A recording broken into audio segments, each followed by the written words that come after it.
This conference will now be recorded.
Good morning, everyone, and welcome to our workshop today.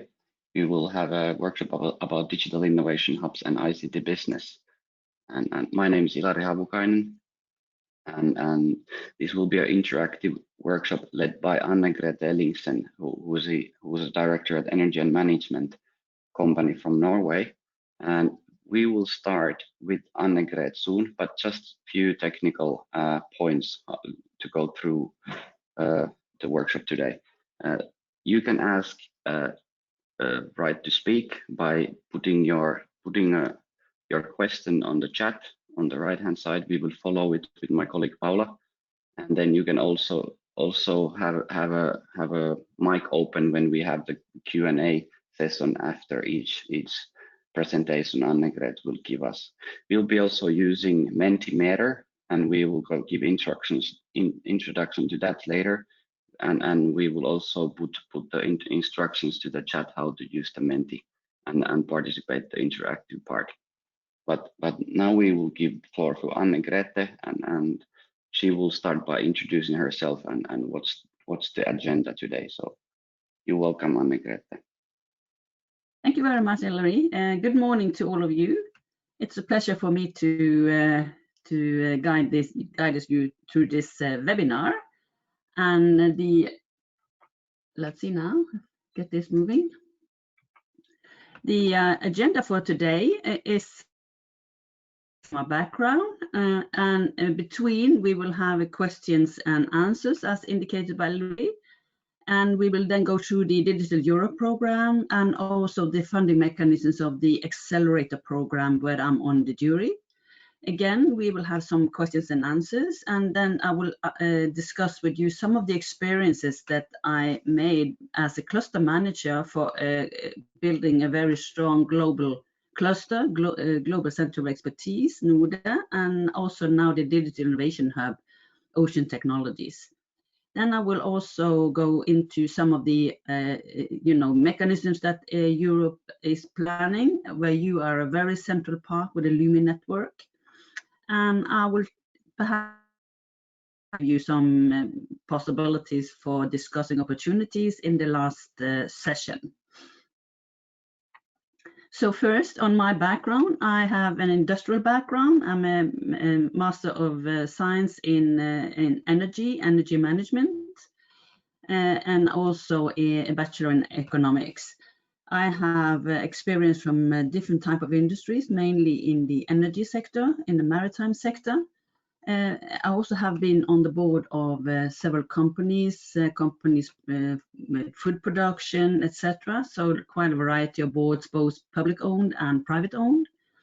And I also had the pleasure of serving in the government as a deputy secretary for oil and energy ministry, and also active in some local politics. I headed the Global Center Expertise for 6 years in NODE, and since 2019, I've been the project manager for building up a digital innovation hub, Ocean Technologies, and I just sent in an application for the consortium yesterday to become one of the nominated Norwegian European Digital Innovation Hub, and we will change to Ocean since we now also include a lot of other industries which are not technology industries. I also work as a mentor and coach and for scale-ups and mainly in the technology field. And I've been appointed an expert member of the ESC Accelerator program and had the pleasure of serving that for about 2 years now. Very interested to see what's happening in Europe. So I think we go to the questions. First question, round of questions. Yes, are you there, Paula? Yes, Paula will be switching. If you keep the questions there, I'll make Paula as a presenter.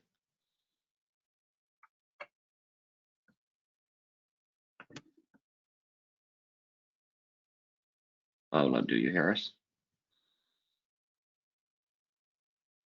Yes.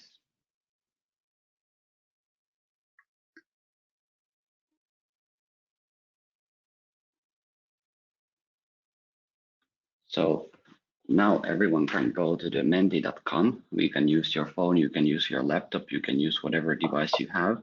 And then by filling this code 692066663, you get to answer to these questions and we see the results. So this is just a warm-up question, what kind of people we have here participating, and to get to know each other a bit more.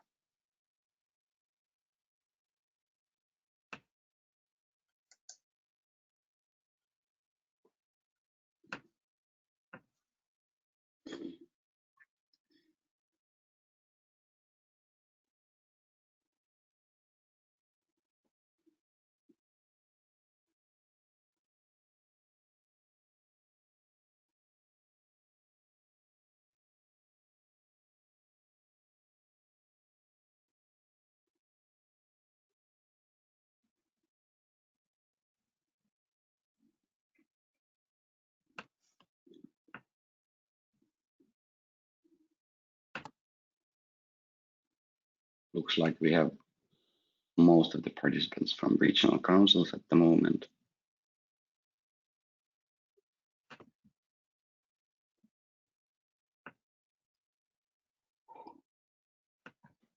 Let's wait a bit more before we move to the next one.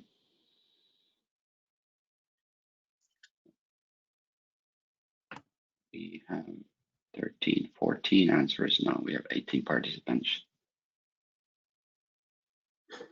Okay, we can move to the next question now, Paula.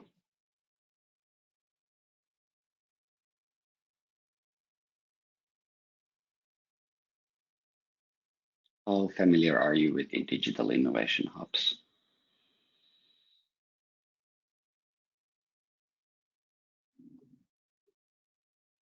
Good balance so far.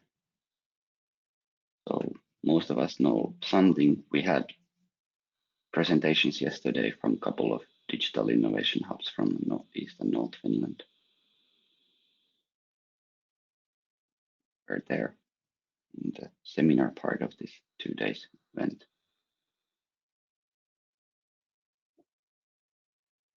Okay, most of us are somewhat familiar with the digital innovation hubs. Then we have one more question to prepare ourselves for the next session. I mean, do you work with SMEs?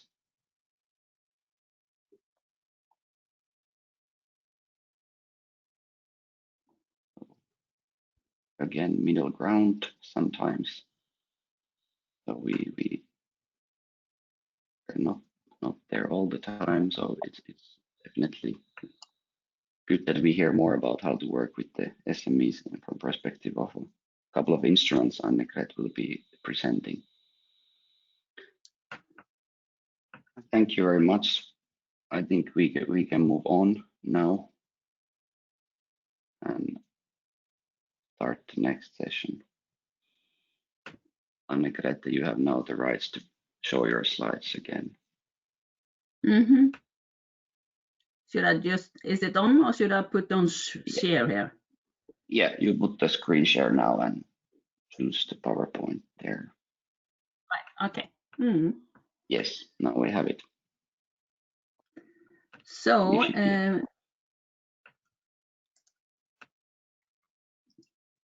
so then I see that's 4 or 5 experts in the room. So you have to excuse me if I'm going into too much detail, but I think most of the people in the room would like some more information about these programs that are starting up next year. So we have 2 types of programs in 2021. Instead of Horizon 2020, it's been decided to split it into 2 programs. One is focusing academia and innovation agencies, and one is focusing industry with a special focus on SMEs and the public sector, and scale up and also startup companies. The reason, and this Digital Euro program is still not approved. The budget is still not approved, to be aware of that. But it's covering cybersecurity, advanced skill, digital operation, artificial intelligence, and this is very much in the focus of test and apply. So most of the innovation or research will be in the Horizon Europe. And also most of the test and apply to the industry and the public sector will be in the Digital Euro program. That is the general approach. It will not always be like that, because in a lot of these areas, artificial intelligence and cybersecurity, there's still a lot of research to be done. So I think we have to see how this is divided between the 2 of these programs.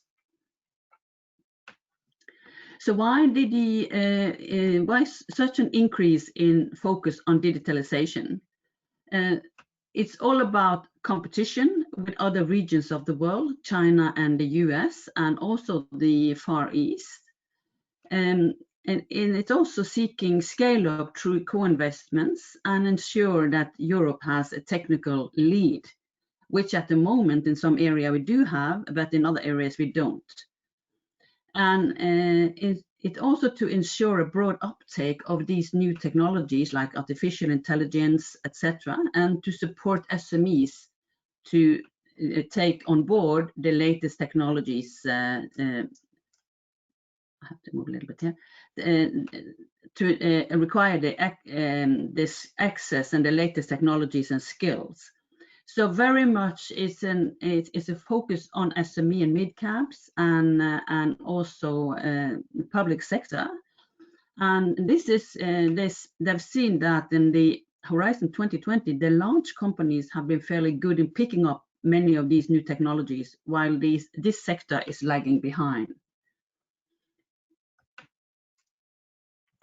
So as seen here, you see that the enterprises, the small ones here, is not taking up so much of the digital use. And the conclusion last year was that Horizon 2020 has not been successful in digitizing the small and medium-sized companies, which is very important for the European economy and for most countries' economies. That's where you have the largest number of companies, and also employment is located in small and medium-sized companies. So also you see in the different sectors, they concluded that manufacturing subsector is very much lagging behind in some area. And here there is of course a wide variety between countries. So this is a general picture, but still it's an important issue that led to the Digital Europe program.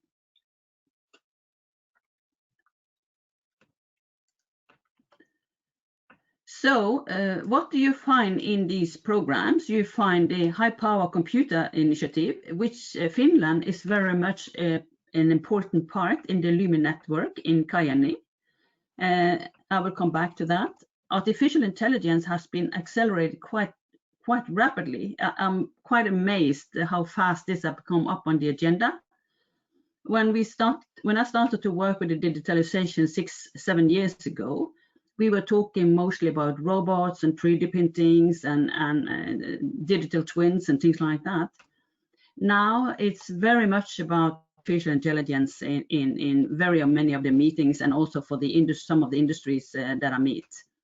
And of course, cybersecurity is high on the agenda. And where the data is stored, we see that now the EU would like to have the large American companies to store their data in Europe and not move it to the United States. So this is the issues that have been discussed in the different meeting the Commission have organized in 2019. And also, of course, advanced digital competence is important. And my experience is that it is very often the management and the board of the company which is lagging behind here. And it's very much also a management question. How do you approach it, and how do you understand it? And are you willing to allocate money to move up the ladder and increase the digital competence and also use of digital tools?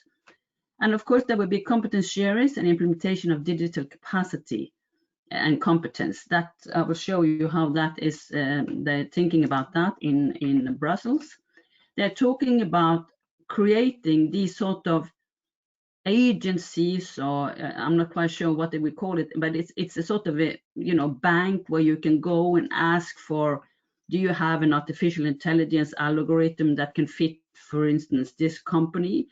And do you have any knowledge of that? And the digital European hubs can go and ask these sort of knowledge sharers if they can assist to find a partner, or the right university, or the right algorithm, for instance, for their processing of their data.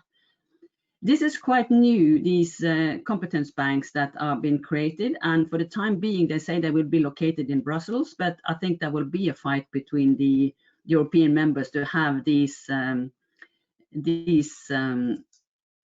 sorry, I lost the picture here.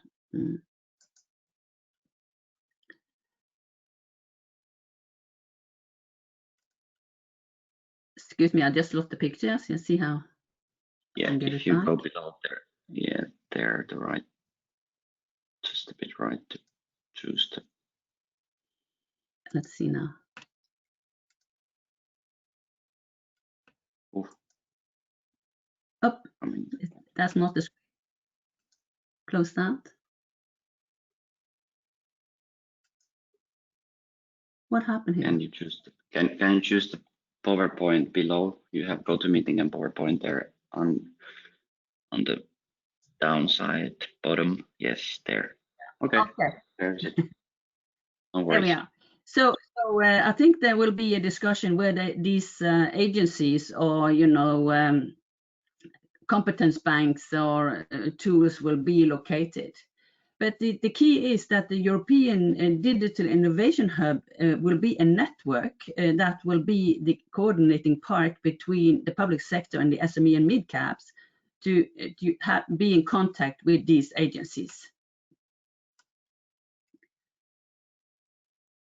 So it's mainly coordinating, and it's a knowledge transfer and sharing, and also assist SME and public sector, but through the help of a one-stop shop, either the Digital Innovation Hub or European Digital Network that is going to be the coordinator. How this is going to be set up is still to be discussed. There will be this nomination by the national authorities, which will be done this year, and they are planning to set up the yeah, so that we will have more information how all this will be organized and implemented. So as the Digital European program, Digital Innovation Hubs, there will be the Digital European Digital Europe program, which is the most important. But there will also be other programs, connected to it, like Horizon Europe, which will be then a research program, and the test and apply will be through the Digital Innovation Hubs for the digital, programs in the Horizon Europe. Then you will have the European Regional Development Fund and Invest EU, which gives you access. So I've seen from the figures that perhaps you know this document, European Digital Innovation Hubs, which is the latest draft in 5th of May this year, which gives more detailed description of the setup of the digital innovation hubs, how they're going to be financed, how much money they can apply for, etc., etc. I've seen from the figures that Finland can have minimum 3 and maximum 5 European digital innovation hubs.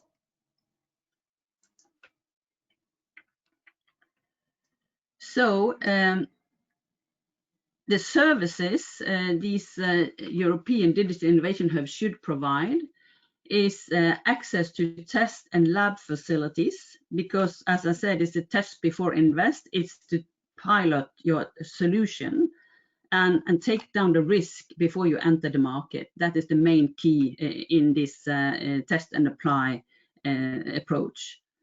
But it's also for competence building. It's access to financing, and it's ecosystem for innovation. So you have to align all these partners or competencies either in a consortium or directly in the hub itself. There are many different ways of doing this, and I will show you how we done that in the hub that we were applying for. As I said in the documentation, that the consortium can offer complementary services. They can work together with clusters and business associations. They can work together with incubators, catapults and labs, academia, of course, and different type of funding mechanisms, both public and private funding. So this can be also a consortium where you are putting together all these different players to be a complementary service that can offer all these services that you have here. And that's the way we've done it in Norway, to keep the cost of the administration of the hub down, which is important, I think, because most of the money should go to the companies participating. So in an earlier document, they lined up these services to give some more detail, what is expected from the Digital Innovation Hub, or now also the European Digital Innovation Hubs.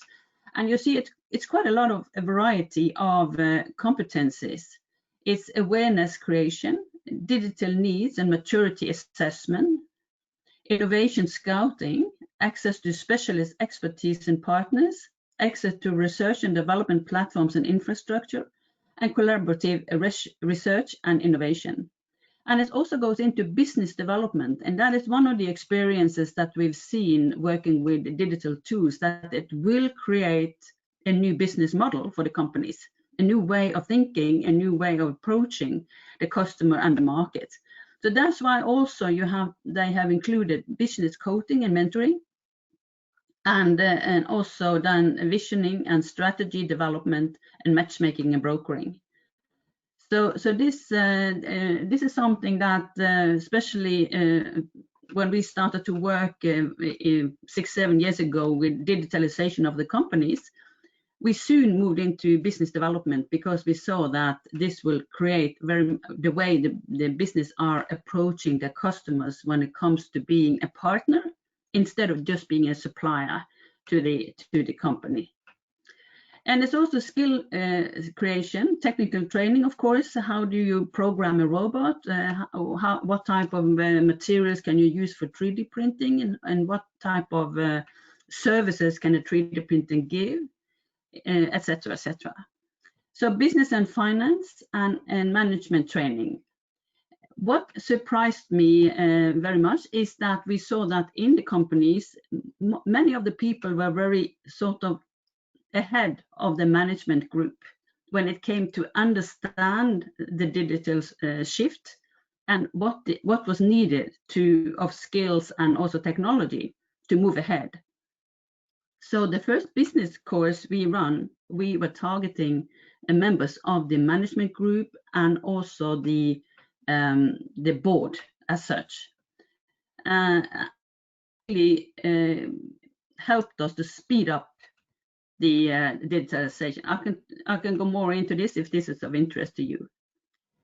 It's stated in the documentation that at least one of the European digital innovation hubs should be specialized in artificial intelligence. That doesn't mean it should be only dealing with artificial intelligence, because it also has to have access to companies that can use and take artificial intelligence into use.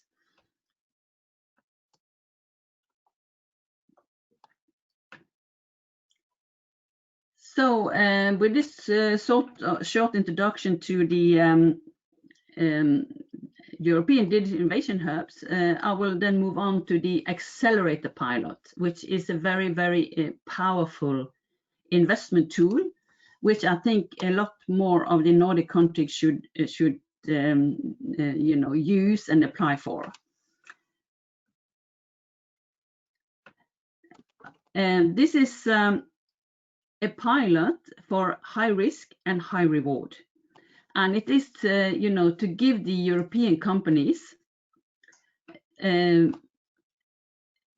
chance to step forward and also to ask funding for very bright ideas, very breakthrough ideas, and create entirely new markets or or change completely the existing ones.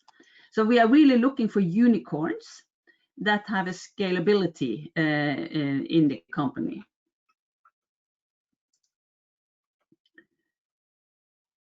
Here are the different mechanisms that are available today. There might be a change in 2021. I know there is a document out for hearing about how this is going to be set out now for 2021.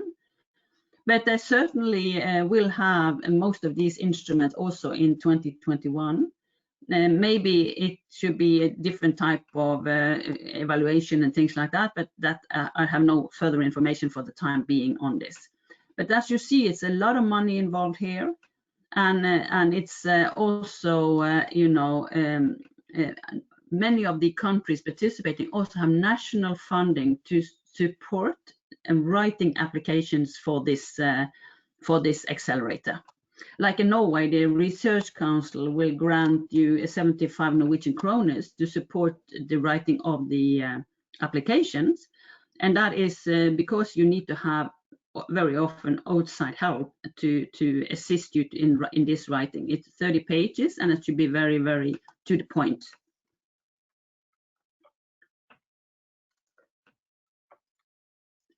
So the funding is to, this is to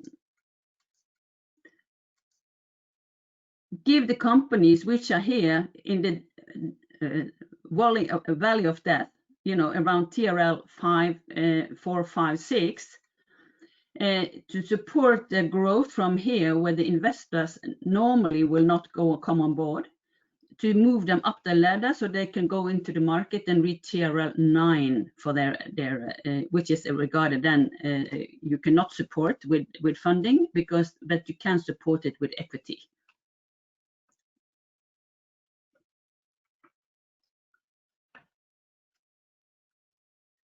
So the owner and exit is a minority ownership is 10 to 25% of when the European bank go in, and it's open for co-investments, and it's a very patient equity going into the company, and the return on investment is from 7 to 10 and maximum 15 years, which is quite good. Normally an investor will at this stage will look at an exit around 3 to 5 years. So this is a very good mechanism and very patient money given to the companies. When it comes to IP rights, it's important that it stays with the company and that it must be also further attractive for further investments and scaling up of the company. When it comes to the selection process, it's very much high risk, high potential, very good ideas, really changing the market or the industry attacking. And it also need to be at TRL 4 to 5 to 6. It has to be tested in an industry-like environment, not necessarily in an industry as such, but in the industry-like laboratory setup. So it should be innovative and a broader impact on also the Green Deal is important here from this year. The ability to leverage investments and facing needs this investment, you have to prove that you are not bankable and that the investors are not willing to go into the company at the present stage. They can be willing if the ESG fund, unless they're coming in, they will not go in. So it's not bankable. Very much the team and the capabilities. Are they dedicated? Are they really, believing in this, etc.? And here the pitch is very important, because from the pitch you meet the team, and you really got the impression not only what they are saying, but how they are, presenting and how they are coordinating between each other. So 2 to 3 persons are normally pitching. Yes, and it has to be market demand. It's good that you have an MOU with the customer and very clear on the competitive advantages and the commercial strategy, etc., etc. So these are the criteria that needs to be very highlighted in the application, the 30 page that the company has to send. And also, of course, is very much what the jury are looking for.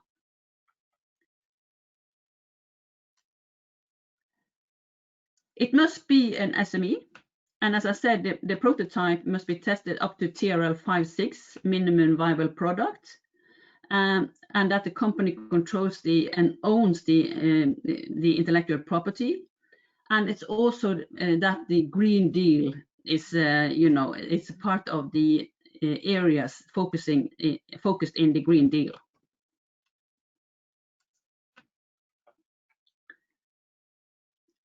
Other criteria, disruptive innovation, high risk, as I said, non-bankable. And there is a new criteria this year where we are looking at the diversity of the men and women. Some of the companies applying do have a good diversified management group, others do not. And then there will be asked question, how do you want to proceed to make sure that you have a higher degree of diversity in the company?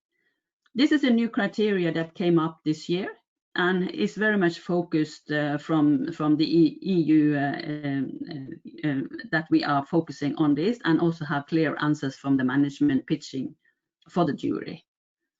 The other thing is the owner structure. If there are critical, competence in the company and they are not a part of the ownership, this will also be something that the jury would like to discuss with the participants.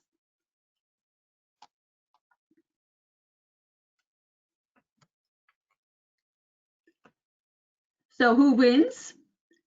The ambition to scale globally, and the teams with the necessary competence and dedication, very important, and network and partners globally.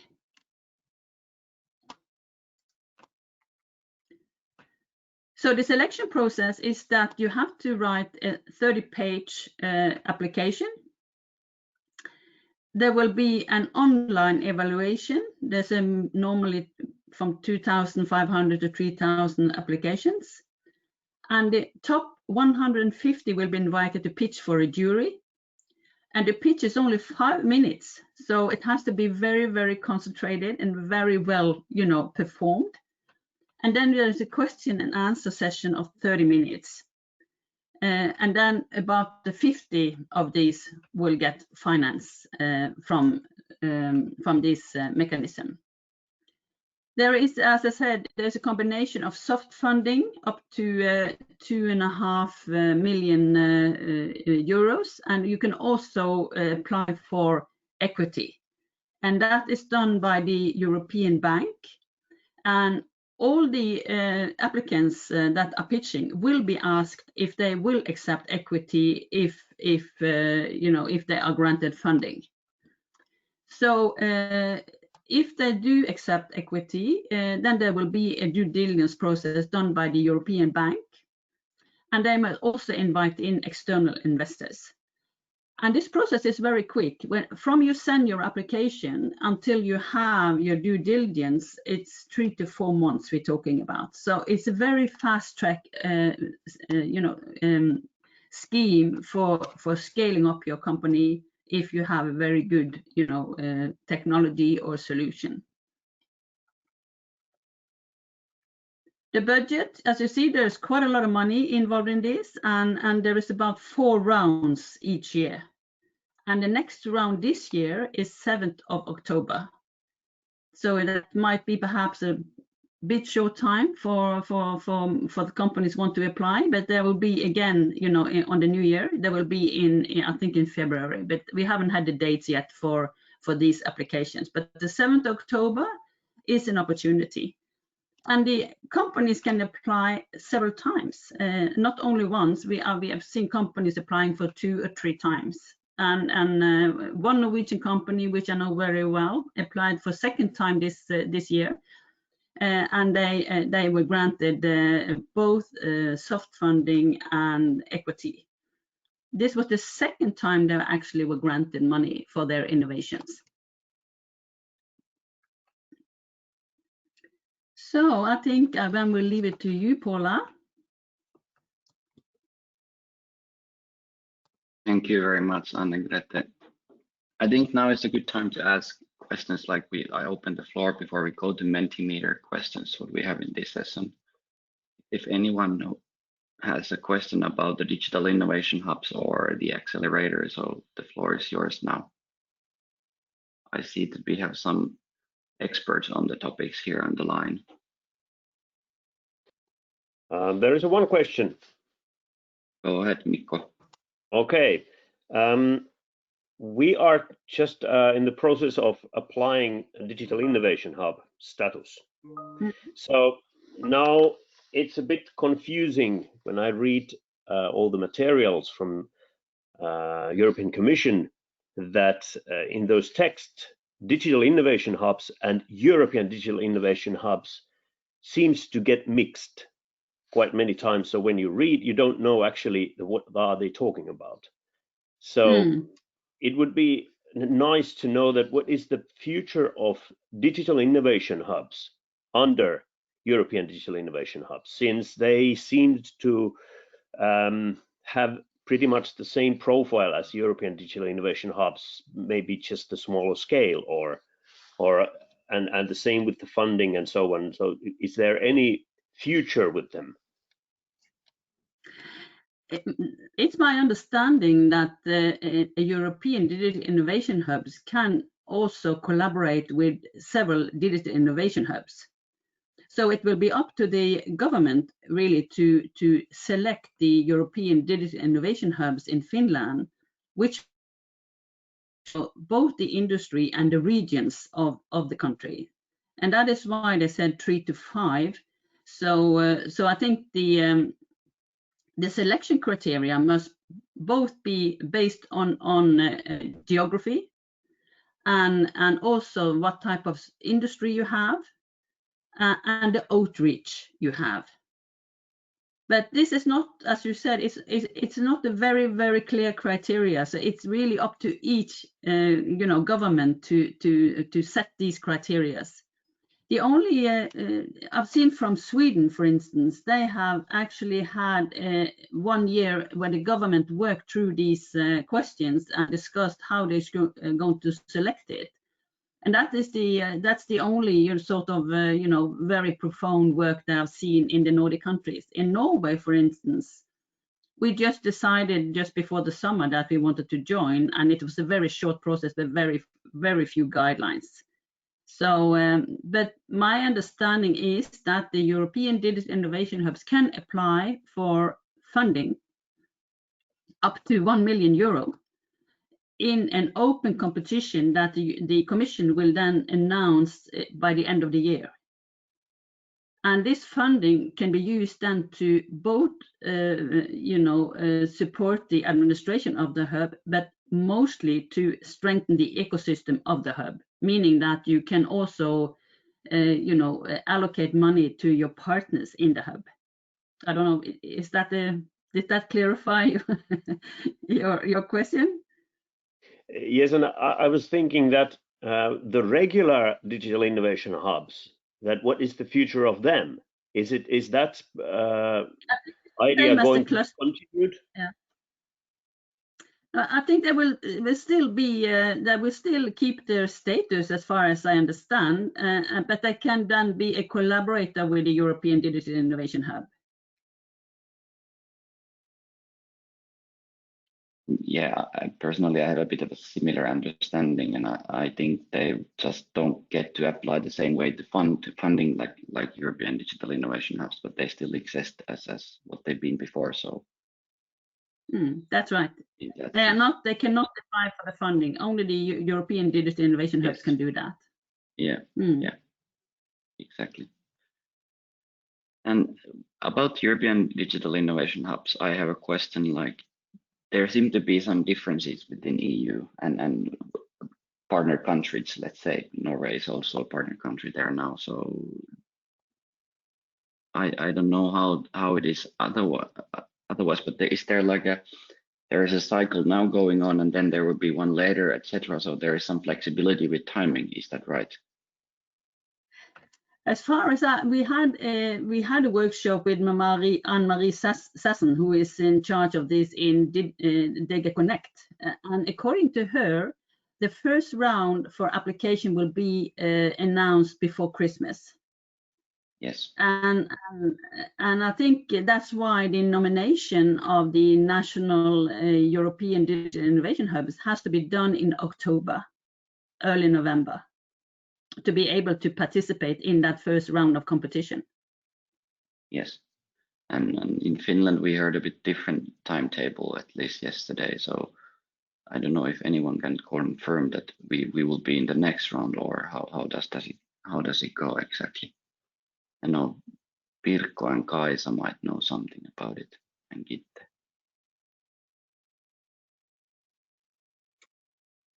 Good morning from Kaisa still here.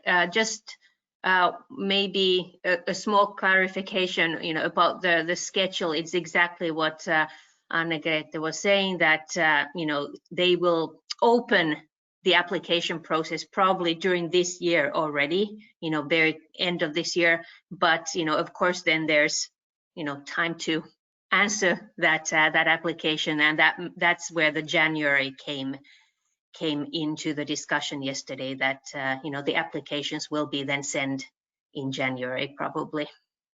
That's my understanding. Okay, now it's a bit more clear. Thank you, guys. Thank you. Okay. So you think that if you send your application in January, you will still be able to compete in this first round of funding? Yes, I at least that is the plan now for the Finnish potential candidates. That's what we have been aiming for. Yeah. I think the target is as they state, that should be at least one European Digital Innovation Hub in each member country and associated country by 2021. So yes.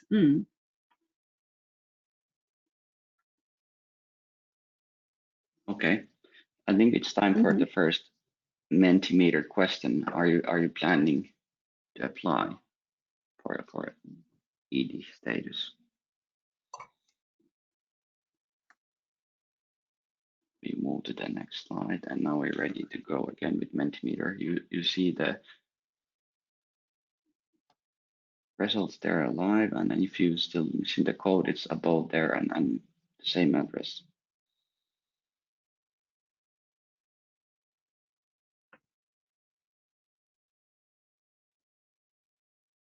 Quite even balance. So we have participants who are going to apply.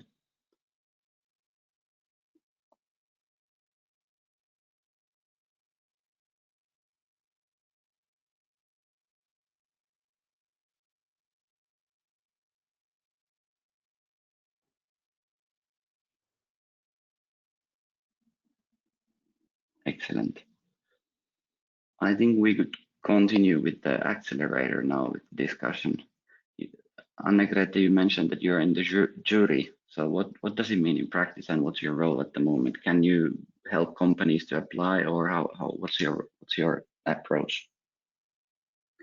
Well, when as I said, when the selected candidate that will be invited for pitching, then they are putting together a jury of 6 members, and there are several juries. Last time I participated, we were 6 juries, and each jury has 6 members from different countries and with different background. The process is that the company comes in, they do this 5-minute presentation, and then the jury will ask them questions for about 30 minutes. The challenge is with these Corona times we're living in is that all now is done on the web. And of course, that is more challenging for a company when you don't meet and see people and don't have interaction with people. You do it to a screen.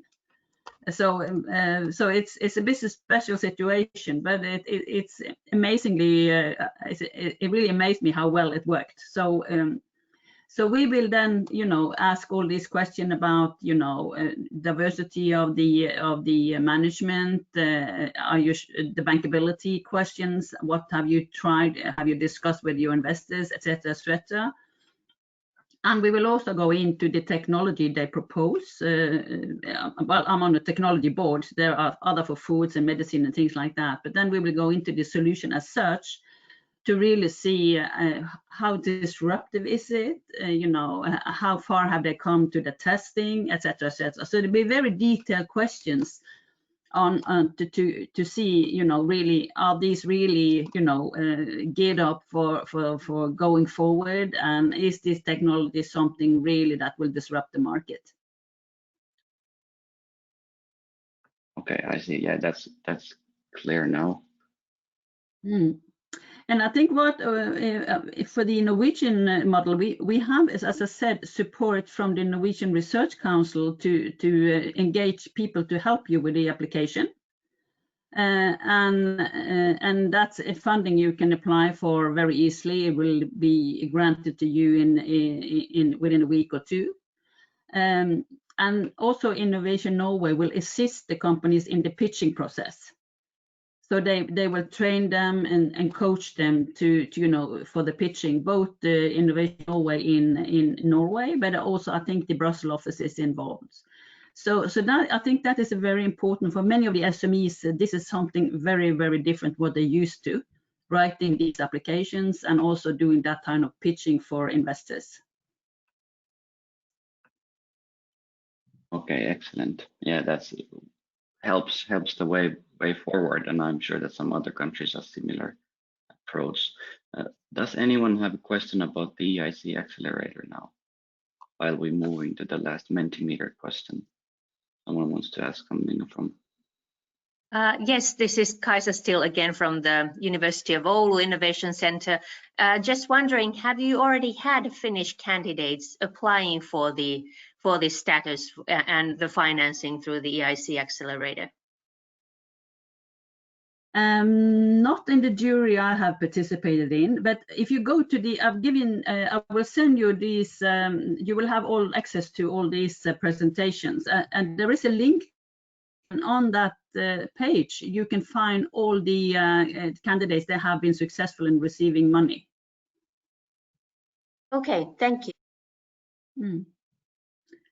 I think we've been running web presentations here in Norway for companies, and we have used them to engage through clusters and business associations and investors to mobilize potential candidates. And we've set up a webinar together with Innovation Norway, which has explained about this, mechanisms. And then the Research Council has explained about the funding possibilities for writing applications. And then we had 1 or 2 companies explaining their experience by going through this process to candidates that have been successful in receiving money. And then I have participated in what is the jury looking for? And this is something we've done in 2 hours time, and it has been a very high attendance. And I think that have helped to increase the number of applicants to this mechanism from Norway.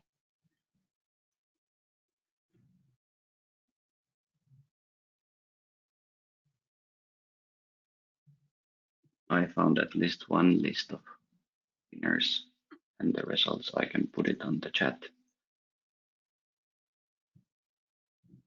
I think that's published 20th of March this year. Does it sound right, Anne-Grete? Sorry, I didn't catch that. 20th of March, there is a list published online I found about the beneficiaries, successful Okay. ones. Yes, now it's on the chat for everyone. I don't see the chat here from my side, so I think I need you to support you me there, can switch Hillary. it on. You can switch it on top. There is at least one company from Finland, from Helsinki. One Okay. from Tampere. There are a couple of companies from Finland. None of them are from East and North Finland. Two from Tampere, one from Turku, one from Espoo, one from Helsinki. Excellent. That's it. Yeah. Oh, Joensuu. Joensuu, there is a company called Hypermemo. I don't know if any one of the participants knows that. That's very interesting. I have to dig on that further because that's from East and North Finland. Something related to glass industry and energy efficiency, laser technology. Okay, does anyone else have a question about the EIC accelerator? We have the last question in Mentimeter at least.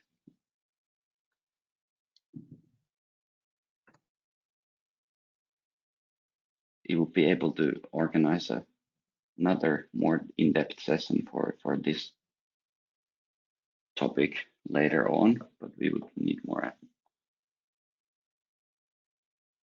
We would need to go a bit further and detailed to the application process and talk actually to companies as well, how they see it.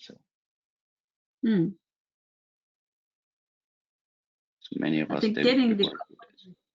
go ahead. No, I think getting the companies to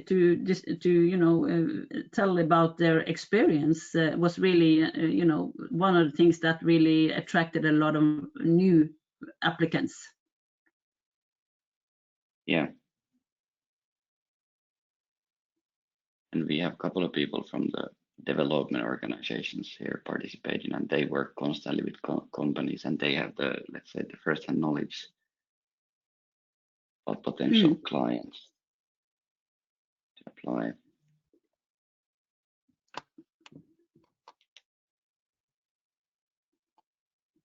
Okay, floor is still open for questions. Otherwise, we start slowly move to the next part. Mm-hmm. And switch back to the presentation if you wish.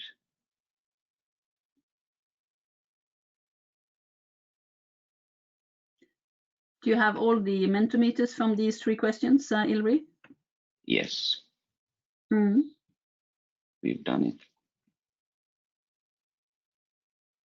So we can go to the cluster part now.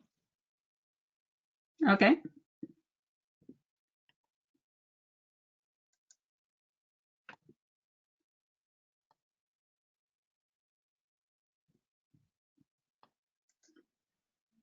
So can you see my screen now? Not yet. Ah, okay. Let's see now. I think it's locked. You have the rights.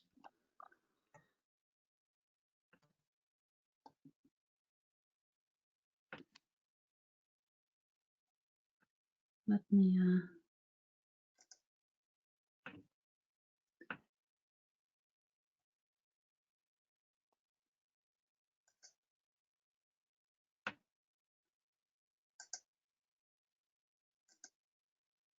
And you see the. There we are. Okay, now it works. Excellent. Get it on full screen here. Let's see now. Yeah.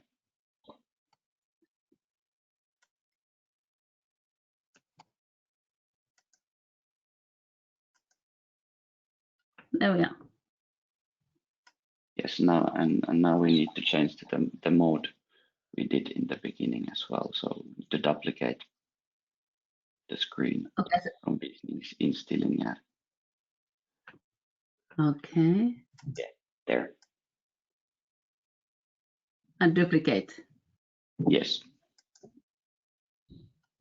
There we are. And now we lost it. No, yes. Now it's great. Looks Okay. good. Okay, good. So experience as a cluster manager in building in strong industrial driven cluster, global center of expertise, NODE, and also project manager for the Digital Innovation Hub Ocean Technologies that was fully that was approved on the website for smart specialization in 2018. I don't know if you know, are you familiar with the Norwegian cluster programs? And maybe I should a little bit of background before how this program is run. It's first you start as an arena program where you have to apply to Innovation Norway for funding to start. You already have a basis of companies that want to work together and share. And then you apply to be an arena program, and you can get from 2 to 3 million kroner to support the process of getting the companies together, working together, and define, what areas and strategies, etc., the future cluster will then have. The next step is the Norwegian Center of Expertise, which then you can have 5 to 6 million kroner to support the development of the cluster. And at that stage, you also have to have both building the cluster, but also have research and development and innovation activities in the cluster among the participants. And the top level is a global center of expertise. At this level, you don't get any support for building the cluster as such. All the activities, all the money, which is about 10 million over 10 years, has to go to research and development, international cooperation, etc. The money you get has to be balanced by either in kind from the companies or money paid in from the companies. So this is the system as such. And NODE had gone from Arena to Norwegian Center of Expertise and to Global Center of Expertise. I came on board 7 years ago when we were a Norwegian Center of Expertise, and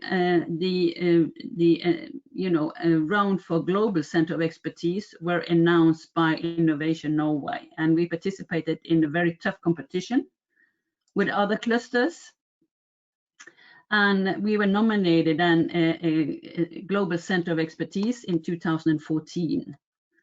It's grown from about 50 to about 100 plus global suppliers, mainly to the oil and gas and maritime sector. I have to move this a little bit around. It's a very much an industry-driven cluster where the companies are in majority on the board. In Norway, or in the southern region, we have a very high degree of foreign-owned companies, which are very specialized technology and a very high market share in their niche in the global market. This is quite a challenge because many of the decisions are taken outside Norway, and it is very important for the cluster then to be able to demonstrate to the management outside Norway that it's a very good, Norway is a good place to be. There's a good way to get financing for your research and development programs. It's easy to get access to authorities for discussing framework, etc. And also that we have a very specialized, competence, technology competence, which will then they will lose if they move the company out of Norway. In a digital era, this is even more, challenging, as you will base more and more of your development on data. And data you can transport very easily from one part of the world to another.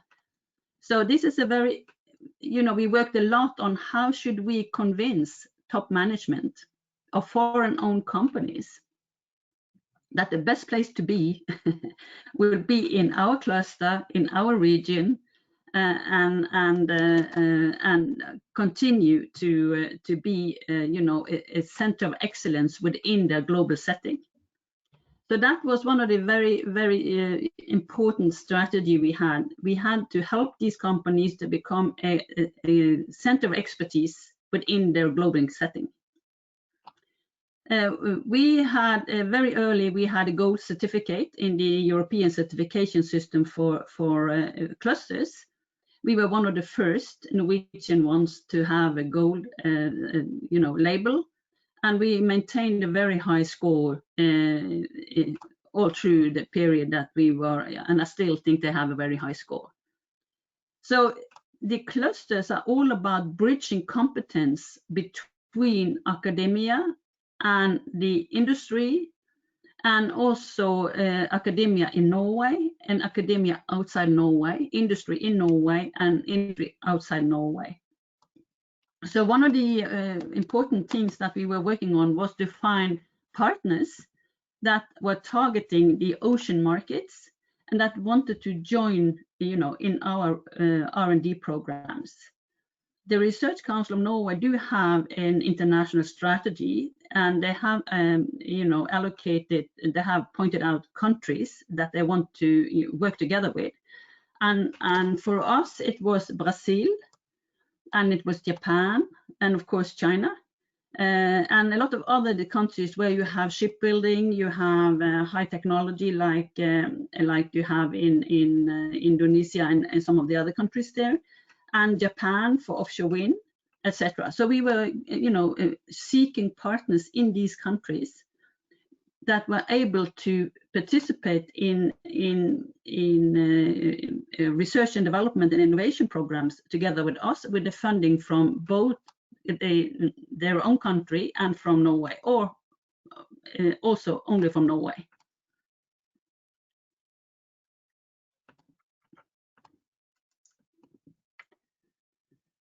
So some highlights, we managed to be able to be a global center of expertise. We had to increase the number of research projects that we had.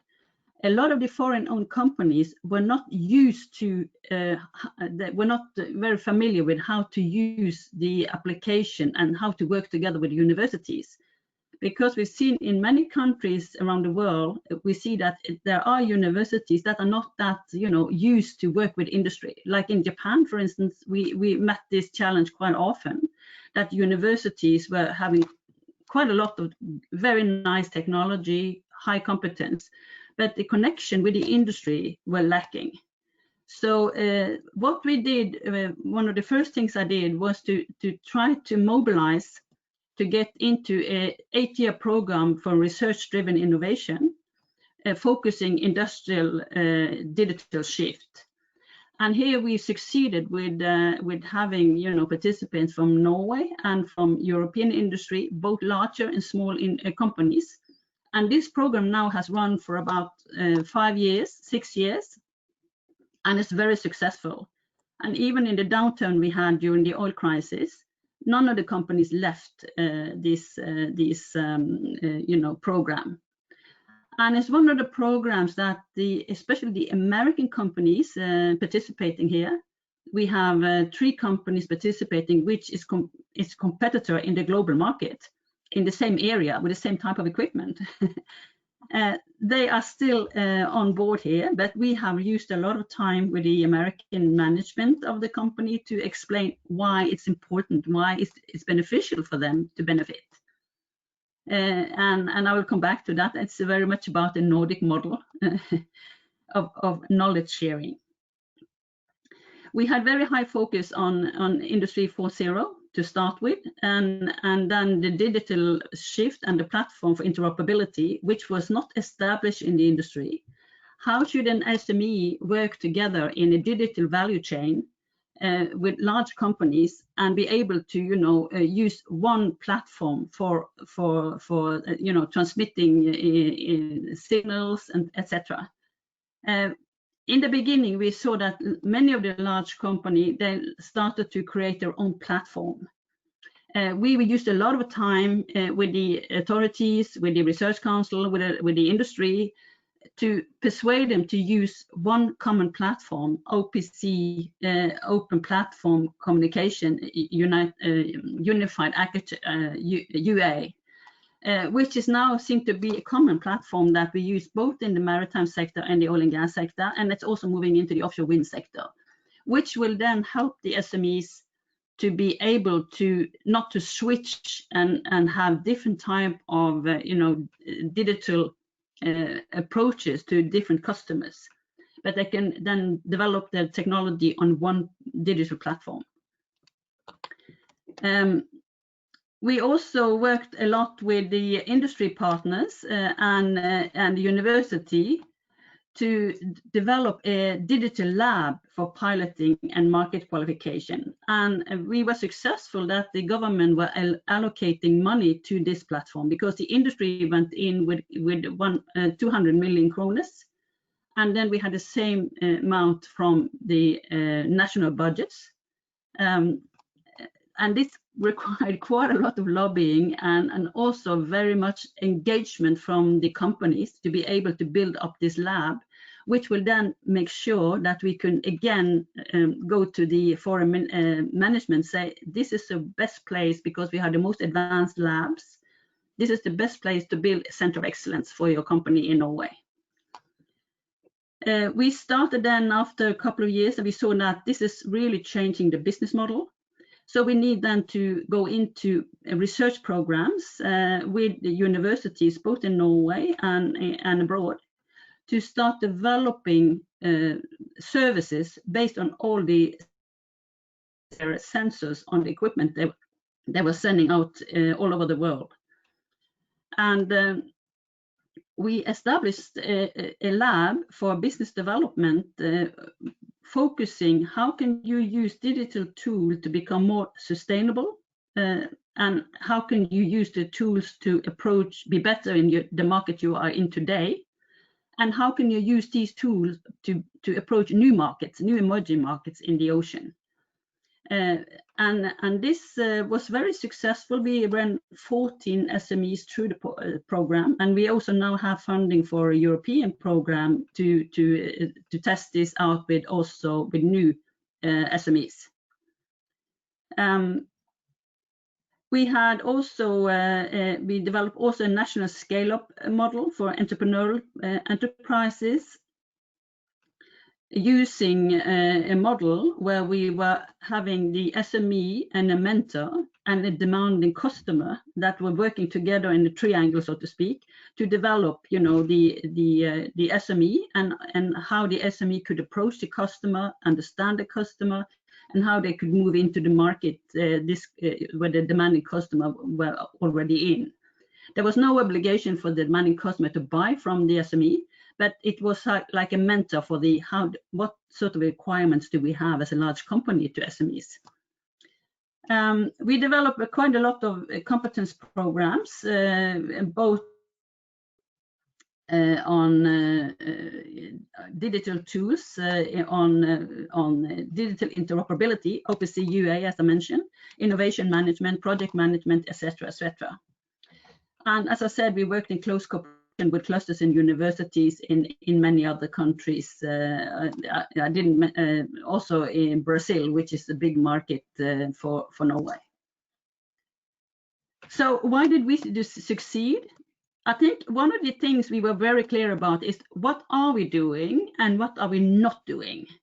Because many of the American companies were very afraid of collaboration in the market. And we said we are not working together on prices, on market share, etc., etc. That's hands off. And we had to be very, very clear on that. Otherwise, these companies would have left the cluster. So we were very clear on what we are focusing on. We are building competence. We are building infrastructure for innovation. We are building, a research program that all can benefit from, etc., etc. So that was one of the key, I think, to maintain the foreign companies on board. And as I said, 3 of them had about 80% of the world market in their niche. And it was not a forum for market and sales. I actually had to ask one company to leave because they were too aggressive on our meetings to sell and market towards the big companies. So we were very clear on that. This is a collaboration market. It's a knowledge sharing market. It's not a sales market. Clear focus on improving competitiveness. And since we had a lot of, both the maritime and the oil and gas sector are very cyclic. They are swinging up and down with the prices of the oil. We needed also to develop more steadiness in the companies. So we looked at how could we move technology and competence into new markets, making the companies more, not more flexible, but also more sustainable in the world market when the economy is changing. We had industry majority on the board, and I think it's very important to have top management representative that can take decisions and that can also take the decision we made in the cluster back into the company. We had, I think, quite good seminars on market strategy and development and business development. And we had large companies that were willing to share and participate. And I think that's important because large companies do have much more resources for market analysis and strategic analysis, etc., etc. And they were willing to share some of it, not of course the very critical parts, but the general approach they were willing to share with the SMEs. And it's very important for the large company to have SME that understands the market they are in and what the customer is, requiring from them and how the customer are moving if the markets are changing. One other thing we did was we had quite a good connection with newspapers. We gave them background information. We have kept them updated on analysis and things like that for, so they could be, when some news come up, they would have sufficient background to understand what was going on, etc., etc. And we also had quite a lot of focus on newsletters and updating on web. So the web was really changing every week, and the newsletter were coming up quite regularly to the participants. I think also we had a very good team, a very good management team, both respect to gender and competence. They all had industry experience. They sort of spoke the language. They understood the everyday of the SME. We had a very long-term engagement from the local authorities, and that is very important that we have that support. When the management changed and the board of the company changed, we were very quick to send a mail, flowers, and invite us to meetings to make sure that they knew about us, they wanted to stay on board, and we were also very specific on what can we help you with, etc., etc. Especially when they're coming foreigners from another country to be manager of a Norwegian company. This was very important. We were following all the companies with low attendance and give them a regular course. So we sent out invitation by mail, calls, but we also called them a lot to mobilize, because we see that many companies have a lot of mail, have a lot of invitations, and unless you are in direct contact with them, perhaps they will not, attend the meetings that you are mobilizing for.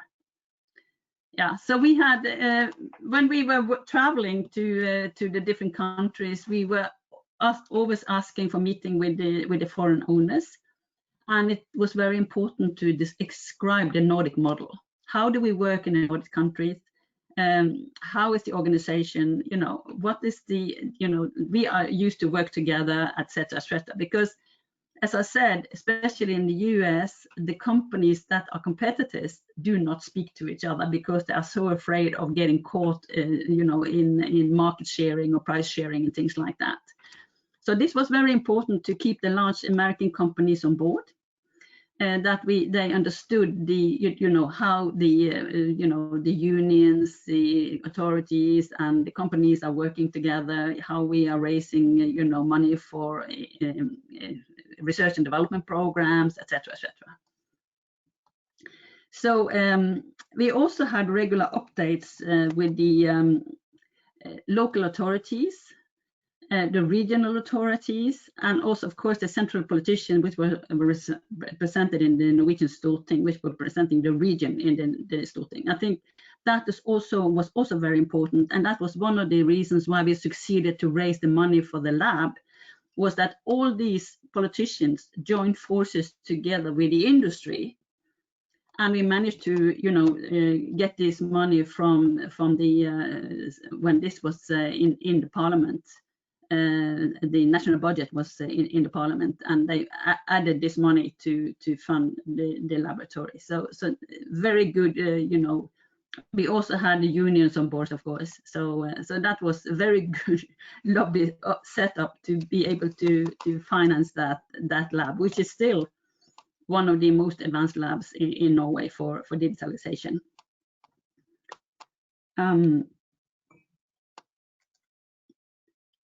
So if I can move then to the Digital Innovation Hub, I left Node in September last year. And at that time, we had already established a Digital Innovation Hub, which was fully operational. What we saw that when Node was in charge, the other clusters and business associations were a bit reluctant to join the hub.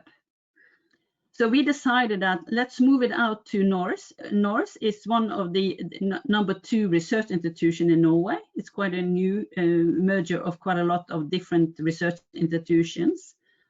So we moved it out as a project under Norse, and that made it possible for us to have quite a lot of clusters and business association and other partners to join the hub.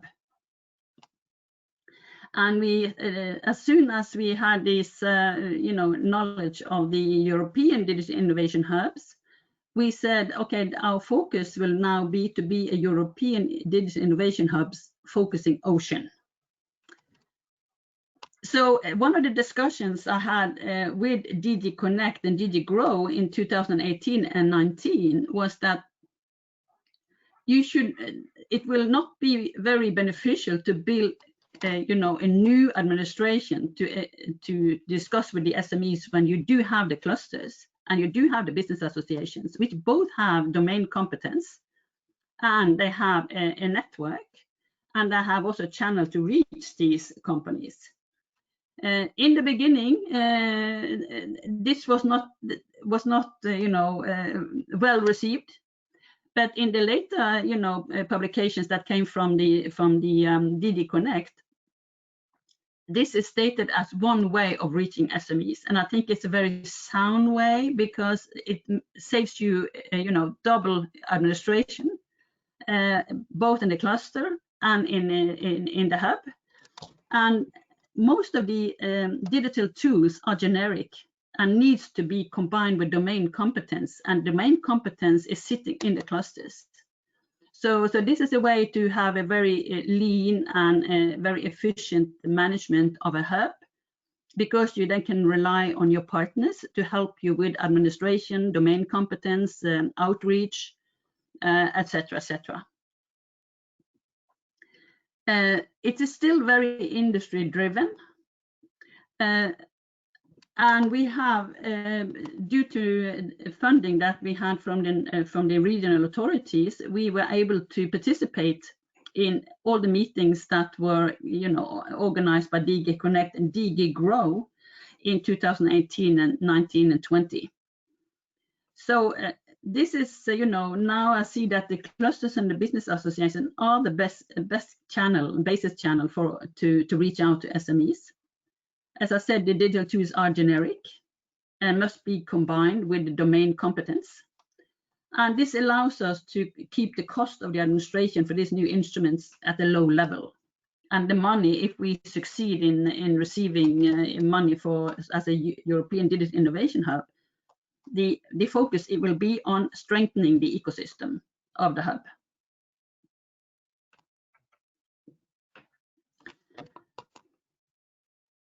So today we have a Digital Innovation Hub technology that we applied yesterday to be one of the national appointed European Digital Innovation Hub by the Norwegian government. So today we have eight ocean-based clusters and 4 business associations. And we can reach out to several hundred blue ocean SMEs and mid-caps within all of the markets of the ocean, like oil and gas, offshore wind, wave, floating solar, which is now a growing interest here in Norway, offshore food production, shipping, ports and logistics, subsea mining, sea construction and tourism. And I must add also perhaps medical, because that also will be a future, ocean field, which also have, the substances for making medicine can also be, a focus area. We have 3 universities and we have 3 research institutions on board, and we are all, the competence on cybersecurity, artificial intelligence, high power computer, project application and competence programs. We have 2 regional incubators with a very large network in their region, testing facilities and labs, and funders and investors. And we have also some private foundation which has been set up to collect ocean data. So this is the hub today, and I think, well, we are crossing our fingers and hope that we will be one of the nominated European Digital Innovation Hub in October.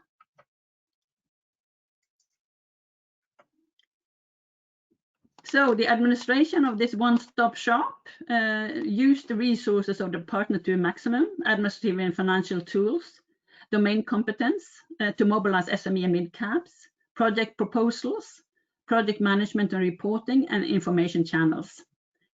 And then we will then concentrate, the hub will then concentrate on following what's happening in the EDH network, looking for projects, networking, and also participating in the meetings that are called by DG Connect for the Digital Innovation Hub European Digital Innovation Consortium. So we will then focus on the more towards looking for possibilities and making sure that the partners get their part and they are on board all the time. So that will be the main focus of the hub administration, and we will then rely on the partners to help us with all the other other issues that we need to address.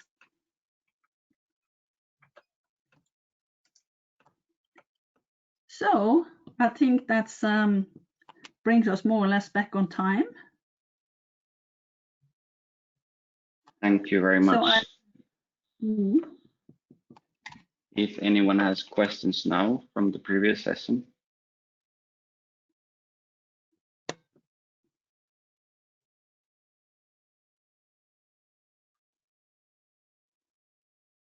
I could ask something about the management of the cluster you've been working with, and then you mentioned the board.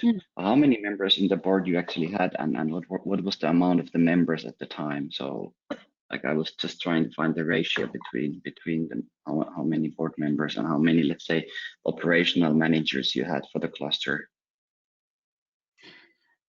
We had 7 members, 4 from the industry, 1 from university, and 1 from research institute. I think we had 5 from the industry. Yeah, so it was a very industry dominated, board. Okay. Yes, that sounds good.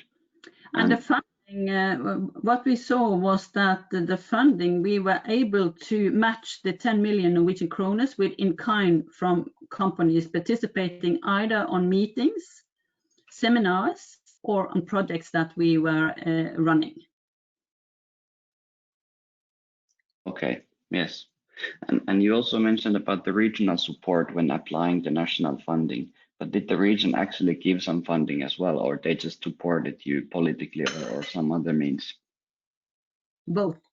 We had about 10 million from Innovation Norway, and we had about 2 million from the region. Yes. Okay. So that, okay. So it's like a mix. Yeah.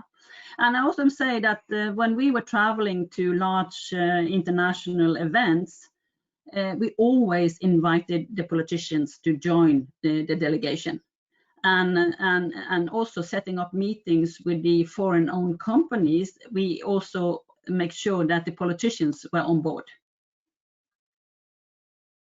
Okay, excellent. What about the, let's say, the local business support? How does it work in Norway? Do you have also municipal experts who are supporting the local businesses, or are they separate organizations, companies, non-profit companies, or something? In Finland, we have like municipal, regional, and local development organizations, which are owned by the cities and towns, and they have this service. They interact in the between SMEs and industry and public sector. But how does it organize in Norway? We have Innovation Norway, which have regional offices,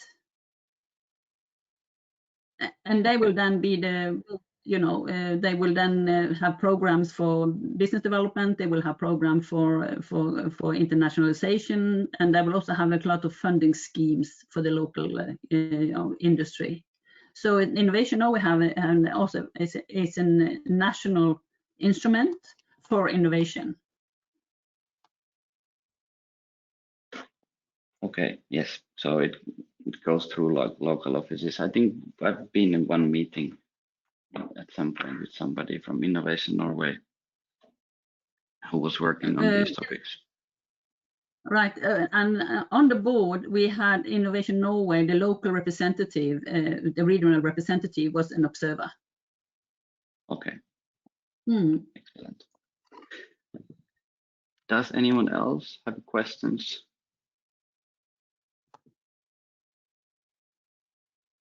Ilari, Pirkko Taskinen here. I have a question.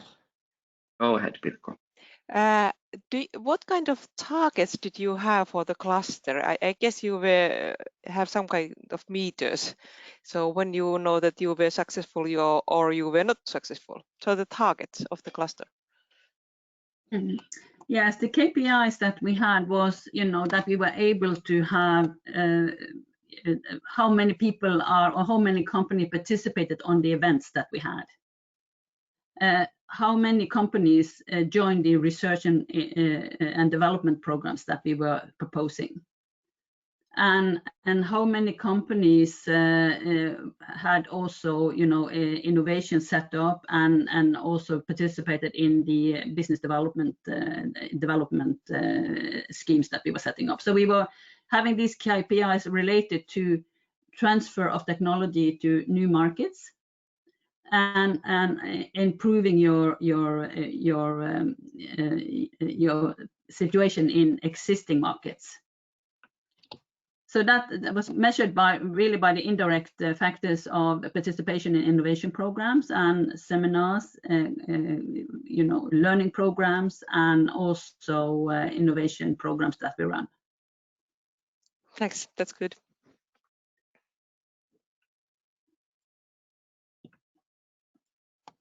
Thank you. I would like to talk about the communication a bit. You mentioned that you had active communication, but how much you put resources on that? You had like people doing that in the cluster, or did you externalize that as a service, or who wrote the... To have a maximum flexibility, we engaged a professional journalist. And so it took some time before he understood the industry, so he could write things without too much assistance from us. But now he's fully operational, and we can give him just keywords, and then he will write a very nice article, or So it's we used about I think about 50% of his time. So we put a high priority on that. Okay, yeah, it's a learning curve for. In my opinion, this was very important, that we were able to communicate in a language that was not too technical. Okay, yeah. Being an engineer, you can often be a bit, too technical. So yeah, it's important for the wider audience for sure. I also see that the cluster has the gold label from the European Cluster Excellence Program. Yes. And maybe you can mention something about that process and how you became part of it. Yeah, it's a very good quality assurance program, because then you have to have your team, align around all these different questions they are posing. And it also it's a good way to get all your documents and strategies and KPIs in order and have them updated. So it's a good process to keep your house in order.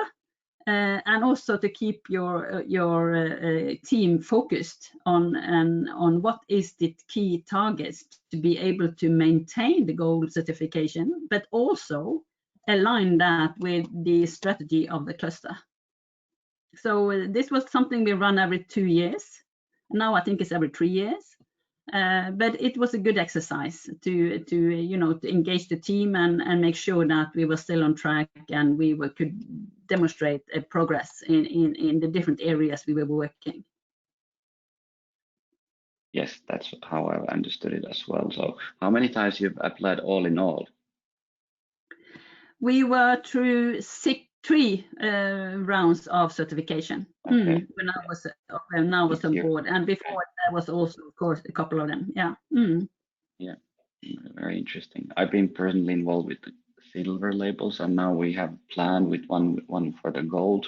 But the situation is a bit hard because the experts can't travel as they used to be. So, and I don't think it makes sense to even try to make the gold label without being face-to-face contact for two days. At least that's the message from ESCA at the moment. I think it amazed me with this how much you can really do online. So yeah, that was our initial idea as well, but so far it hasn't been positive from the ESCA side. So let's see how it goes and what would be the new restrictions, etc. Because you would need the expert from third country or some other country to travel. So and no, unfortunately there's no Finnish experts on that side available. I'm also, being approved by ESCA as a certification agent for gold label. So that's one of the things I'm also doing. Yeah. That's good to know. That's very good to know. I would like to ask one more question, if no one else has anything. You mentioned the laboratory you got the funding for. So what is this lab about, and how does it operate? Does it operate through the cluster, what it is? or its own? Yeah, it's like, how is it like self-standing innovation support service? Yes, it's a slow network connection here. So let's see.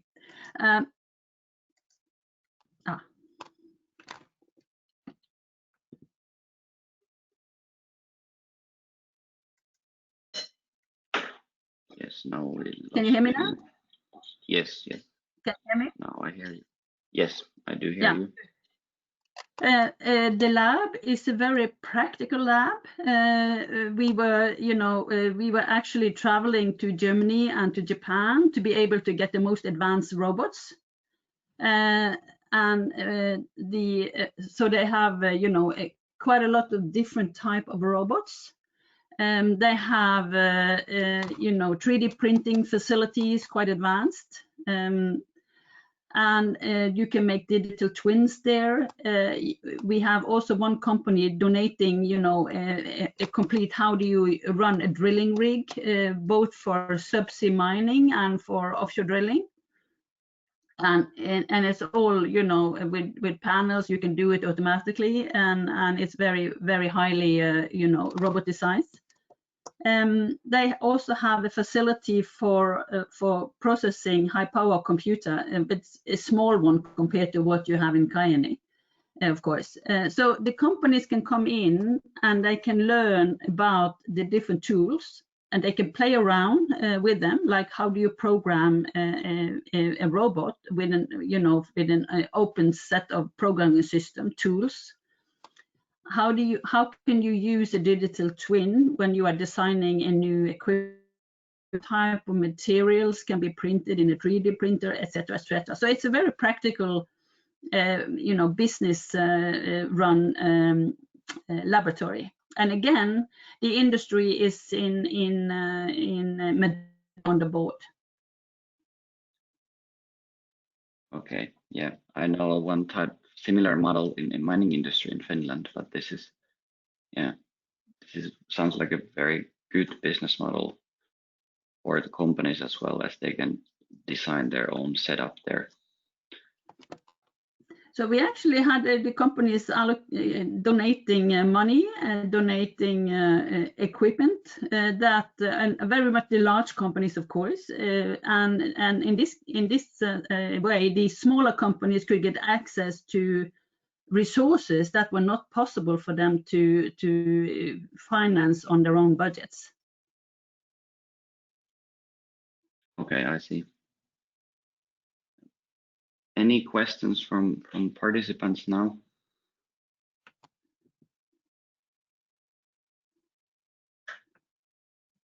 Paula, maybe you can click enter so we pause the scrolling.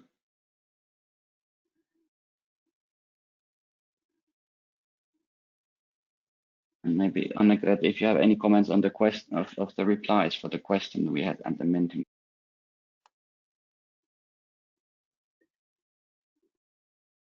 The most important one, is it? And yeah, yes, exactly. What are the most important factors in building a successful SME network? So we have a couple of ideas from the participants. Yeah, I agree. Yeah. Mm-hmm. And it's important to have resources for cluster management. Yes, I didn't quite highlight that, but that you had a long-term engagement and invest and also funding was crucial to have the right people on board. So I think if you have very short funding, like for 1 to 2 years, and you're more or less based on project funding, it will be difficult to have people on board on a more regular basis. So that to have some long-term vision for what you want to achieve, and also that the funding is supporting that, I think that's very important to have the right people and the right competence. Yes, I definitely agree that, and many times in Finland we challenge with that because we don't have any national support. We talk about ecosystems and there is no direct support yet. Now there's some light in the end of the tunnel, but not directly for clusters still. So this has always been like a challenge. It's a regional topic rather than national for us, and yeah, many times the clusters who I've been working with, they've been like very short of the staff, and it's only one or two people able to do the job, and that's definitely not enough if you talk about like dozens of companies. Mm-hmm. it's like when you work in the industry, you know, you're building up the confidence with the customer takes a long time, and it's if you don't maintain it, you can lose the business. So especially when you work with foreign, like the Japanese, took us about 3 years to get on board with them, you know. Yeah. Some karaoke, And, some whiskey, and some headache. yeah, they're famous of that. It takes time to build the trust, but then once you gain it, it's like it's good. Business works better. Okay, I think from my side, I'm running out of questions as well. We could move forward, and the next topic would be the Lumi network and the Euro high performance computer. Unfortunately, Jukka-Pekka, who was supposed to join from Kajaani, he informed that he's sick today, so he can't join. But anyway, we can see some information from your side, Omid, and maybe build on some ideas in the future how to collaborate, because it's a very big thing in Kajaani what's happening there. Let's see now if I can get it up to full screen here. There we go. Yeah, and now we need to do the same change again.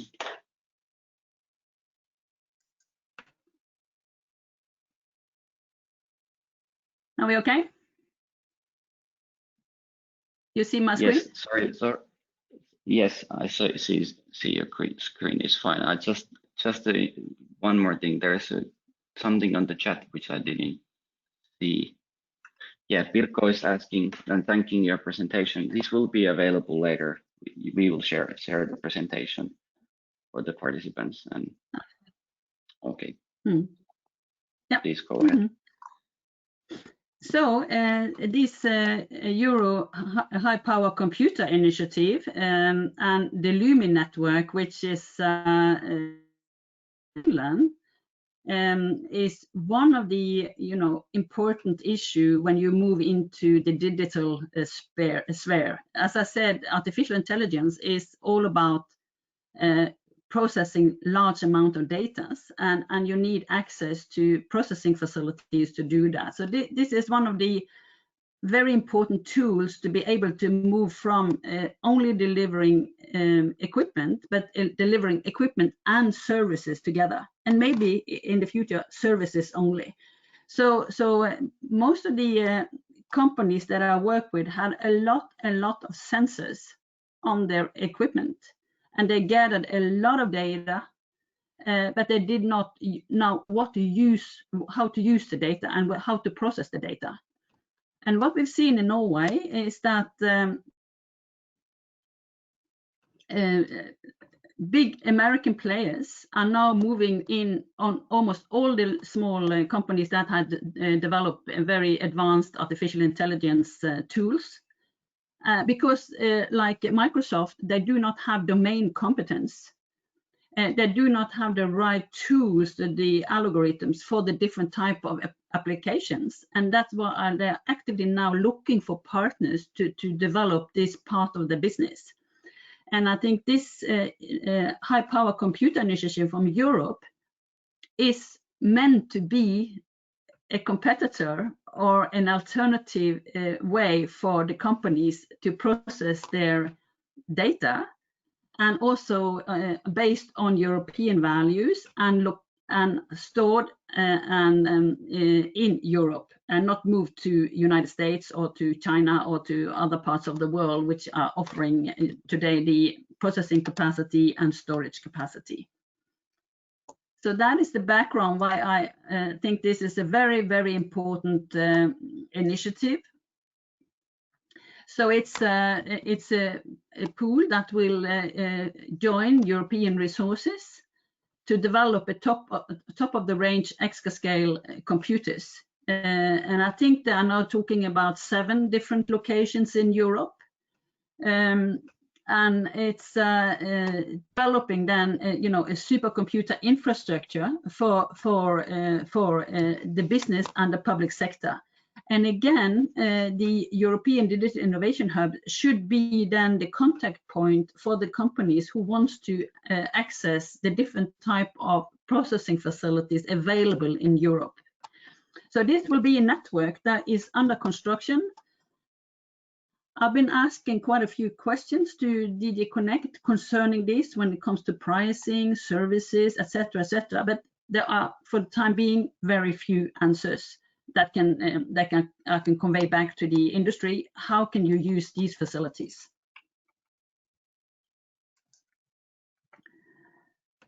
So the general idea is that it will support research and innovation activities.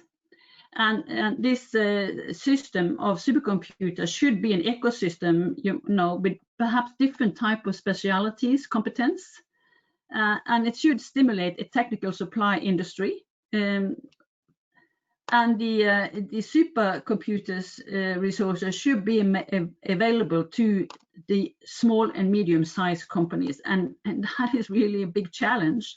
And that's why the hubs and the European Digital Innovation comes into play as a contact point for helping these companies to how can we process our data to develop services that again can help our customers to do better maintenance, increase safety, etc., etc. So the participants in the LUMI network, and this initiative from Europe is 50% financed by the Commission and 50% by the participating companies. So in the LUMI network, which is now in Finland, you see that you have all the Nordic countries participating here. And I know that the ICANI have a connection with partners in these countries, and in Norway they have been setting up, appointing first the research institute. It's not a very good approach in my mind. I have been challenging them on that because they don't have any strategy framework for what do they want to achieve, what type of services, and how should they be built up, and how should they be priced. Another thing is that this is a public financed initiative, and in that sense the pricing structure of the different services should be public. You should be transparent. And so far this has not been the case, I'm missing. This is something that if we are becoming one of the European Digital Innovation Hub, this is one of the first questions I will raise in that network. How could we get this more concrete? How could we get more knowledge about the service, the pricing, etc., etc. So what can we expect? I'm basing this on a visit I had to Austin, where they do actually run a service like this. And what they were offering in Austin was they were assisting the companies to prepare the data for processing. And then they will assist to find the right tool, algorithm for processing. They will give security advice, and they would also advise on how to safe storage your data, and they were giving also data storage services. And as I said, this is a public financed initiative, and in that sense, it should be a transparency around how this is the pricing models are put together. If anybody in the audience have another opinion, I would love to hear that, because this is one of the key issues we've been discussing with DG Connect. So the Digital Innovation Hubs, European Digital Innovation Hubs, will be play a central role in this DEP program, and to stimulate the uptake of artificial intelligence, use of the high power computer facilities, cybersecurity, and digital tools. And reach and be sort of a one-stop shop between all these initiatives, either in Brussels or in Finland, towards the SME and the mid-caps and the public sector. And how this is going to be organized and set up, I guess that's something we will learn more about in 2021 when the European Digital Innovation Hub network is established. So also these, competent banks that they say for the time being is planned in Brussels, which I think will be to member countries. Also here, the European Digital Innovation Hubs will be a key partner to, get information and exchange information with these partners, these competence partners towards the SME and the public sector. And perhaps it could be a good idea that you took an initiative to establish a Nordic network, working together with the Lumi network in Finland, to be a first mover in many of these questions on how to approach SMEs, what type of services, etc., etc. This could be, I think, a very good initiative that will be very welcomed by the hub that I'm running for the time being.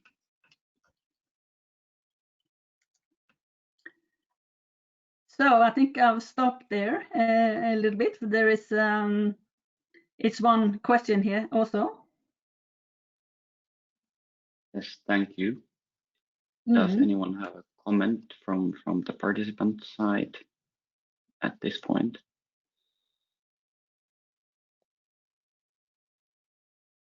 I would like to ask that, do you think that, I mean, who will decide about the service portfolio for the Lumi network and similar networks all around Europe? Is there any technical support from DG Connect, or are the locals who are doing that, or who's gonna decide what are the services and how they will be communicated? Do you have a clue about that? No, I was more thinking like, what is the need of the SMEs and the public sector? And the need of these sectors should then be defining what type of services we should have from the high power computer network. So it's a bottom-up approach. What we are seeing very much top-down approach. Yeah, that seems to be the missing link in the communication. So, and if Commission doesn't say too much, it's very hard to figure it out. And on the last meeting I had with DG Connect, it doesn't seem, I didn't get any clear answers. It seems like it's more in the making, what the policy, what the framework, what type of services, etc., etc. So I think taking an initiative and presenting to DG Connect a very good example of how this can be done can be a very good initiative from your region, actually. I think it's a very good idea, and we need to take this seriously now. The Nordic network would be the first mover, as you said, so we would want to define it. And I think, of course, people in Kajaani and Kainuu, they play a key role, so we need to have a new discussion with them. What's the situation? Does Pirkko have something? Yeah, I have a question to Anne-Grethe. What do you think, since I really like the way clusters are working in cluster. You are the second one I'm talking on this a couple of weeks about how you're doing. And I was just wondering, you were talking about the needs of SMEs and okay, also public sector, but I was thinking that how about the clusters, for example, the cluster you just presented, is there need for this data, for the high capacity data computing? Is that something we could, or Kajaani could, or we in Finland could ask, like from cluster, that what kind of data handling would you need? Is there, do you know if there has been a discussion about this? I was already thinking where to find the needs, where to ask. And yes. you have pretty nice cluster. Yeah. both working with the business models, as I said, with the management and the board get very much aware of, we actually have a gold mine here, a lot of data that we are sitting on. And the next step will be, how can we transfer those data into services? Yeah. And who can help us doing that?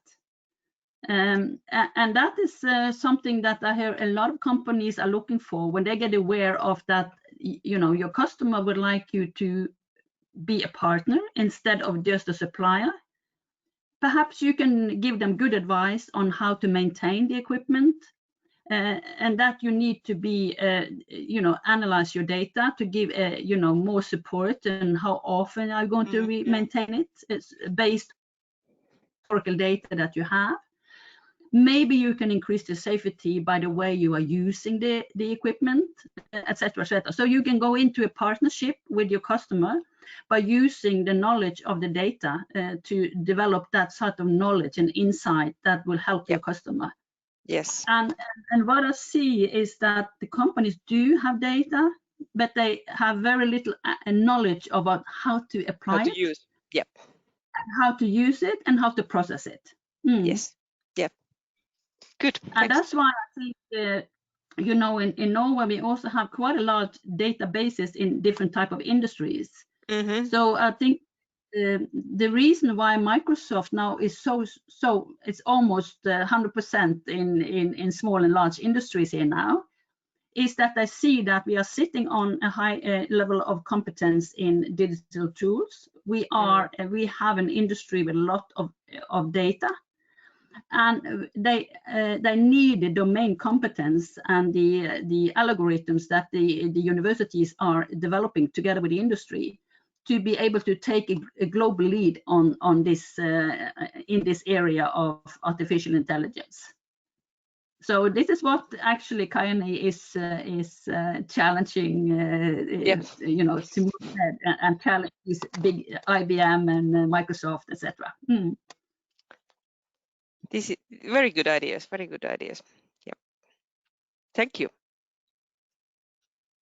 Thank you very much. I think we're ready to move on now. We still have a few minutes left and one topic to cover. So go ahead, Annika. Okay. From all the ranking I've seen, Finland is already scoring very high on digitalization. So you're really in a very good place to move forward and be a lead in the questions that we are discussing now with the high power computer and how to transfer most of these knowledge into services and then be a more competitive industry and region. I have no figures concerning about the different regions of Finland, but in general, Finland is regarded as a very, very digital, that's scoring very high on digitalization.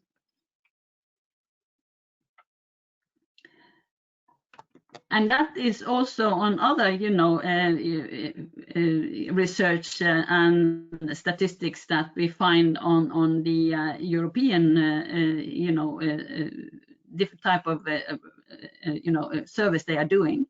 That Finland is scoring very, very high. So I think you're in a very good place to move some of these issues forward as a region and also as a country.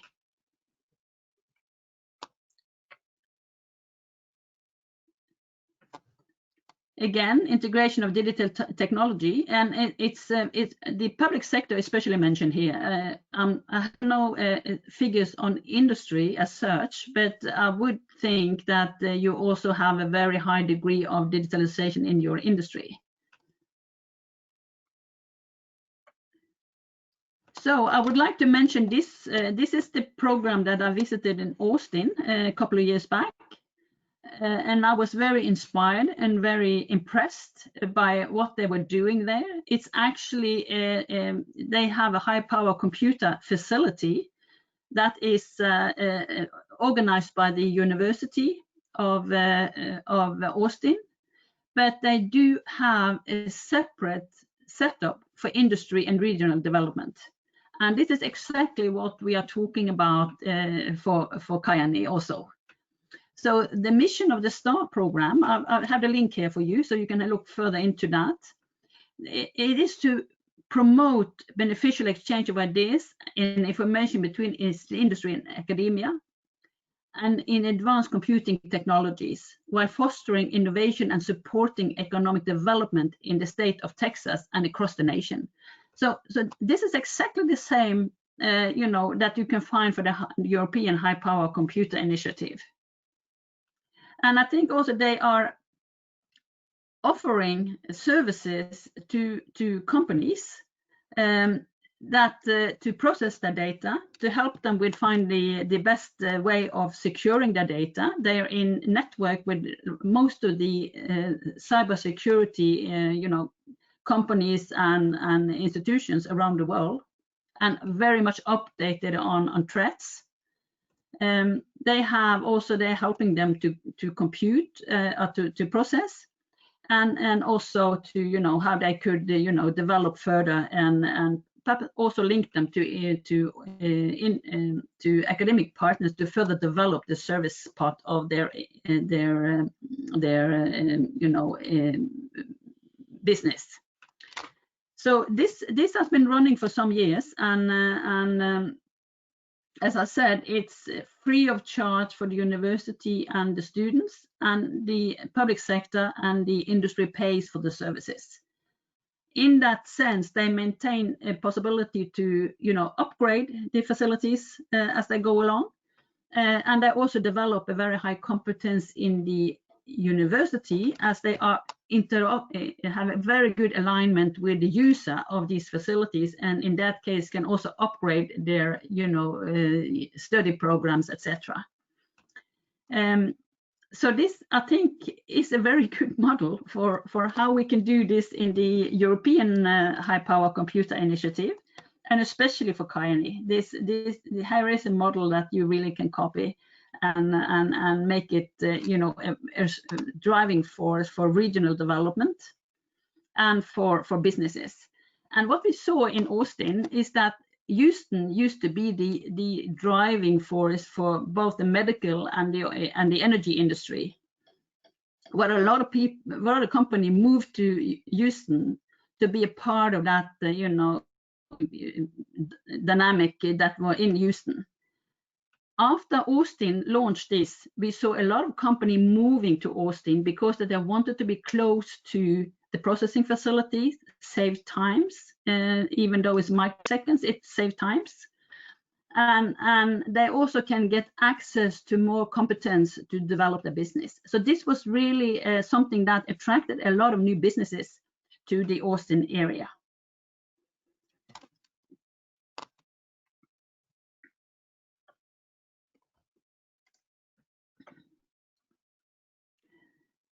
So as I said, showed these facilities, and they had a competence partner, data storage, and they had so this is the way we can perhaps be inspired to do a Nordic model on.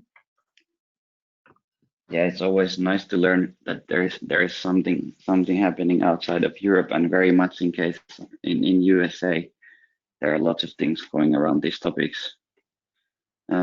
I think we're running out of time now soon, but we will have the last Mentimeter question. Paula just posted on the chat that it's available there, so please go ahead and give some feedback for us. What did you think about the workshop? I personally enjoyed it a lot, and it was very nice to hear Annegret's experience and background, and also mixing it with the current initiatives with the European Union on the topic of digitalization. So thank you very much so far. And if anyone has a question or comment now, please take the floor.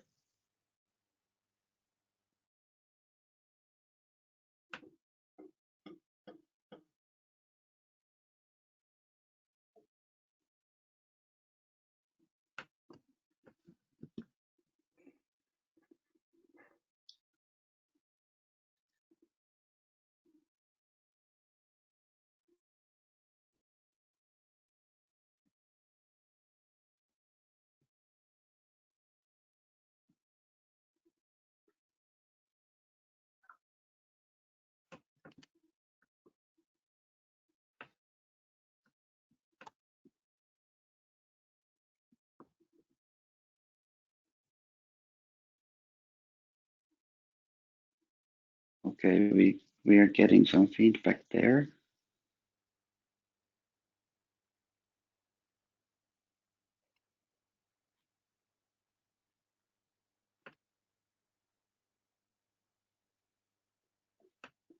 If anyone doesn't have anything, Anne-Grethe, do you have your last words to finish up?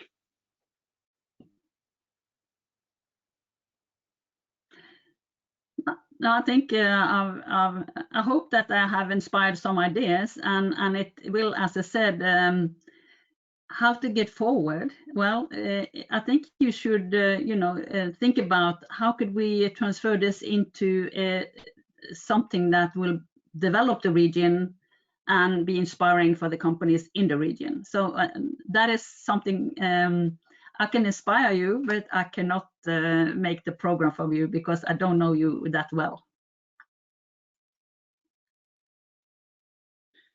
Yeah, but now it's time. We've learned a bit more from each other, and now we can continue the cooperation. And I think it was a very good start for that. And there are definitely some topics and real life things we can work on, so we don't have to find that part. Okay, so from my yes, side, I will thank you very much for inviting me into this seminar. And as I said, if we are going to do a high power computer network in the Nordics, I'll be happy to join. Yes, we will push forward for that. And thank you very much. Thanks for the participants. And I'm sorry that we weren't as many we were registered, but I'm sure that few of them will listen and see the recording afterwards. Thank you very much, and talk to you later. We will see the information and the material on web pages of Elmo. Thanks a lot. Okay, good luck. Thank you. Bye-bye. Bye. Bye.